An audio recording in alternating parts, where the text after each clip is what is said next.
Good morning and welcome to December 7th, 2025, a date that will live in infamy for an academic article published by the Comet Research Group. Specifically, what I'm talking about is this article, published earlier this year in Mineralogical Magazine, that reports a new mineral, an iron silicide, from purported impact glass on the rim of one of the Carolina bays just across the Georgia line into South Carolina. It's about 3 hours away from me here. And on US 78, I'm on US 78 in Georgia, and I'm going to carry you on a trip to US 78 in South Carolina. And we're going to visit the exact site where the material collected that contains this supposed new mineral was found. And I'm going to page down here so that we can get to the exact coordinates of that. We'll be here under the, let's see if we find the methods here. And there we go. And we see that this is the samples that contain the purported new mineral were found at 33.361545 north and 81.304348 degrees west. And as I said, we're about 3 hours from now, we'll convene back at that exact location. And I'm going to show you where the materials were found that led to the discovery of the supposed new mineral. And we'll see if it holds up to scientific scrutiny. And all right, welcome to Blackville, South Carolina. We are going to pan around here and take a look out across one of the bays. And to do that, I will switch the camera. And we actually are on the rim of a Carolina bay. And you can see the stand of pine and other trees there. Grasslands up here on the little bit of a sandy rim where there's been some cultivation. Actually, all of this area, and this is a key point, there's been evidence that this has been overturned over the last 200 years of agriculture, many feet. We were out here back over a decade ago and actually hand augered out on a number of these sandy rims, and one of them almost between 6 and 8 feet down, 2 meters down, we hit a 19th century nail, farmer's nail. So a lot of this has been overturned. It's one of the underappreciated things about this region in both the South Carolina and Georgia coastal plains. But I am literally standing within just a few feet of the latitude and longitude in the paper that I cited earlier with the that talked about the new mineral found in purported impact glass associated with the Younger Dryas impact hypothesis. And so to show you that exact position, again, I'm going to just turn around now, and we're going to kind of still get the impression that we're on highland here associated with the edge of the bay. And I'm going to take you to the exact coordinate point, and we will be there just in a moment. And there's a little rise ahead of us here, and that's where the point is. And we're going to go right up on that point, trying not to trip over the logs and get stabbed by the briars. We might want to look around and start seeing if we see any glasses around before we get there. We'll take a look here, look under the leaf cover just a little bit, and we'll kind of keep going until I get you right to that point. The point's right according to the GPS coordinates in the paper to, what, about 6 decimal places. We should be right here. We have a little mound here. So let's take a look around, see if we can find any type of melt glass in the material here. I wish we could actually find a hole, maybe where this the sample been taken, but that might be a little too much. Let's look around and just see if we can find any kind of glass at all. And I'm going to do that, and we'll be right back with you. All right, so this is where we were, looking around for glass at the GPS coordinates given in the paper reporting the new mineral. I'm going to flip around here for me just a moment, and I'm going to pan around. You're looking sort of to the north behind me. I believe that's right, or maybe a little bit more in this direction is north. I'm looking a little bit south, but we're going to see sort of northwest to southeast here. In a moment, I'm going to flip, and you're going to see where we're at again. If I come back around to the GPS coordinate, you're going to see the grass out there, and then the pines in the background. That's going down into one of the Carolina bays.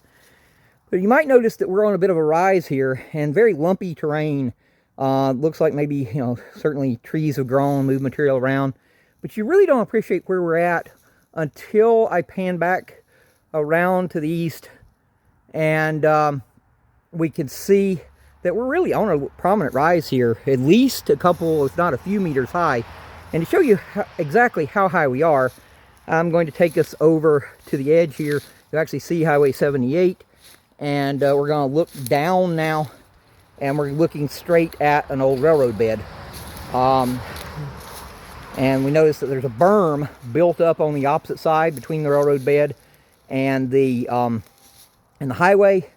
And you might notice that we're on a similar berm on this side. And if you don't believe that this is actually a constructed berm, you can look at the topographic map and see the contours, very clearly a linear feature, man-made. And I'm going to take you down here, and we're going to dig into the material a bit. Still hoping to find some glass, but let's see if we can find any glass or anything else to show you exactly what this berm is constructed of.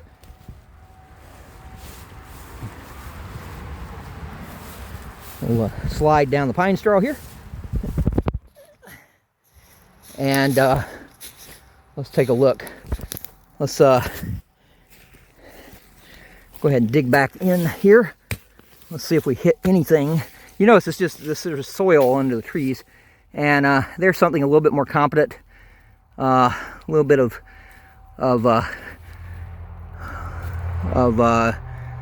that's just a little bit of the local sands here buried back in it. But now we start to run into construction aggregate, and we actually can we'll collect a little bit of that, and also just see if we can find any kind of glass here. Sorry for the video jumping around, but I want to make sure that I keep this on here as I dig back in. And again, this is just a lot of fill dirt with a lot of construction aggregate inside of it. And one of the things a lot of times that would be you'd use along with the aggregate from quarries for railroads, of course, was slag glass that was produced by nearby smelting or by the railroad itself on site. Yeah, this is, you might think, well, this is okay, that's just the material, but no, you see here that this is all been moved, right? And see if I can actually break that one for us. Not a great place to. Wait a minute, what do we have here? Let's take a look at this. I'm going to take this out where we can actually hammer on it a little bit. Got a nearby log. Put this down here for us to hit. And just need something a little bit. But I think you can always see here. Looks like a nice piece of material here. I'm very hopeful that we're able to crack open. It's one of the challenges when you're out on leaf litter and pine straw, find something hard enough to actually hammer on. But again, this is where the piece I just took out came from. And you might already be able to see a little bit of detail here. Let's see. I'm going to see if I can find something a little bit hard here. There's actually a little bit of litter over here, and a little bit of a plate. The reason I might grab this plate is not really to give me a hard surface, but so that I don't lose any material if I do hammer this downward. And also might on the wood here be a good substrate. So I'm gonna see if I can get this down here and crack that open. It's just not going to give me much of a substrate here to hit, and that's going to be tough. So I tell you what, I'm going to take this and I'm going to keep it on try to keep this on film here, so to speak, for you until I can get out. I know it's blurry, but just for documentation, I'm going to get this out to the roadway so that I can find a nice hard substrate to hit. And again, you saw that was probably about 2.5 meters or so down beneath the top of that berm, maybe a little more. And I'm going to come out here near to the roadway. Might actually have to find something a little harder even. Been very rainy here recently. Very soggy. But again, keep that on camera until I'm able to find a place to hit it. Might even try hitting it in the bag. That way I don't lose any material. And so I'm going to put the phone down just for a moment. Open this up. And alright, so clearly the same piece of material there in the bag. We're going to hit that. There we go. And now we can already see through the bag, but we're going to take that out and we're going to have a beautiful, nice piece of railroad slag. How do you like that? So this berm, that is the location of the core of which a new mineral is reported. And I remind you, a new mineral only is you can only report a new mineral if you have natural material. We make all kinds of things in furnaces that are man-made, some of which have analogs that have been found in nature, and some that are not. Even if it has an analog in nature, the material itself that's formed by man is not a mineral. And so this is not melt from a YDB impact or any other impact associated with the bays. This is material buried in a constructed railroad berm beside an old track along the what back then was old US 78. So beautiful slag material here, and I'm going to see if we can find a little bit more for some testing, but I'll be back in just a bit. All right, well, we are now east of the location where the purported new mineral was found, and I think we established that you had railroad slag there. And now we are inside the town of Blackville, South Carolina, and behind me, and just to be a little higher resolution, turn around, and we can look now back in the direction. We're a couple miles now east of where we were digging before, and we're looking along the old railroad bed. So the railroad bed went right through the middle of town, and it has been ripped up, and now sort of a park area been made down the center of the business section of town. And it comes right out to where we are here. And I've been here before. I actually came here years ago, actually to try to be helpful and collect some samples, because I know the coastal plain stratigraphy here. I was collecting some samples for Alan West and Ted Bunch. And one of the things that was frustrating is they had received some materials from the... I'm just going to walk back here just so you're seeing a little bit of the lay of the land here. And I'd received some materials from them that Ted was absolutely insistent was impact glass. And so there was twofold reasons for coming over here. One was to actually take some core samples, not at the location near, but not at the exact location where we were at before. But I certainly knew there was railroad slag along there, reported that to Alan and Ted. But the biggest thing was right here, they had received material, or someone had collected material, not me, that Ted just insisted was high temperature glass that had to be associated with an impact. And it was also here on the old railroad bed, which is now a road going out actually into a bay.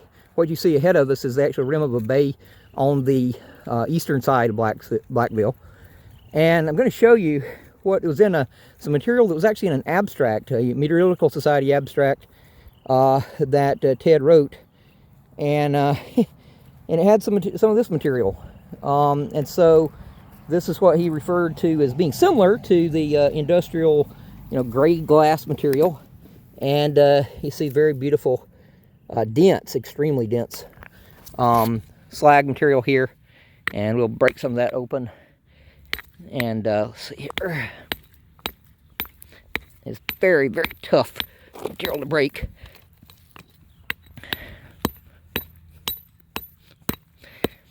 And it is a very high temperature material, but in a furnace, a man-made furnace. And see some of the material here. This is some of the material I believe that he was insisting that the melolite had formed, had to be at a temperature that indicated an impact. Well, I have no doubt that it was at those temperatures, just in a man-made furnace. And and then over here, there's actually material that has a little bit more metallic in nature, and really just yeah, some pieces and on the outside, but inside you see that this is just kind of baked soil material that was in some sort of foundry for smelting. And that's what you have here. So again, very good evidence of railroad operations here on the old railroad bed. No evidence of an impact.